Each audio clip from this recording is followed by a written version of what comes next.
Hey, good morning, Choice Residential. Hope your day is off to a fantastic start. Today, I want to talk about some objection handlers or questions that you may get that you don't always have a great answer to. One of those questions is, well, when you're on the phone with a prospective seller and you're trying to set a listing appointment, they might say, well, what's your commission? What do you charge? Well, that's always a tough one to answer because right off the bat, you know that commission is probably important to them, and you don't want to risk not even getting an opportunity by just spouting off, oh, 6%. You also don't want to give away the farm when you don't know how much you might have to discount your commission. So you don't want to just say 4%. So a great way to dodge that question or to handle that potential objection they have is to say, that's a great question. Commissions, as you may know, are negotiable. And so it will depend on the circumstances. That's something that we can cover in depth once we meet out at the house. So that's a good way to put that question to the side, gives you an opportunity to prepare for it in more depth and think about what your response may be as you get into that commission discussion. Another question you may get from a seller or prospective seller is, well, what's your experience in selling similar homes or other homes in the neighborhood? And when that happens, if you don't actually have experience selling homes in that area or that neighborhood, then you want to default back to what the office has done.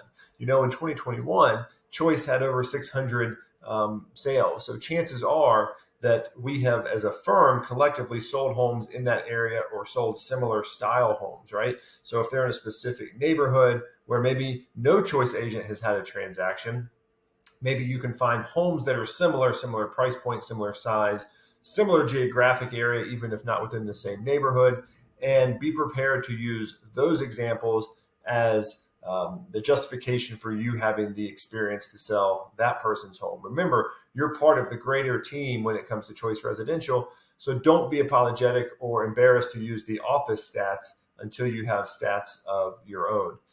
Now, here's the thing. Anytime you get a question where you're uncomfortable or you don't have an answer, write that question down and then think of 4 or 5 responses that had you had more time to think about, you could have come up with, and then practice those responses so that next time you get that question, you don't have to think about it. You already know what you're going to say. This is an important step in improving your skills as a real estate agent. It's not salesmanship. Don't think about having the script as some kind of slimy thing. It's when you get a question, you already have an answer queued up and ready to go, and it conveys confidence with the person that you're speaking with.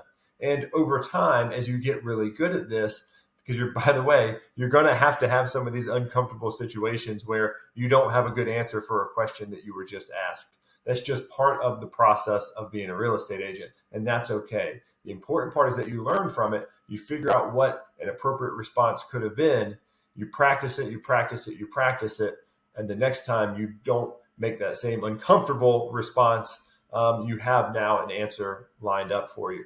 But again, the more that you do this, what you'll find is that you don't get those questions anymore. The confidence just exudes out of you, and they're no longer going to ask the questions that they might ask to an agent that they feel like is new or newer into the business or has less experience. So please don't diminish the value of practicing your scripts, and think of scripts as just whatever your natural responses are or what you would want your natural responses to be, because they're not natural on day one, of course. And even at this stage in my career, I'm always having to fine tune and practice the things that I want to be saying when I'm in certain situations. So make that a part of your daily routine. Practice, practice, practice, and eventually you'll find that you just won't even be in those uncomfortable situations. If you have any thoughts on that, please put them in the comments below. And always know that I'm just a phone call away. If there's anything I can do for you, let me know. Take care.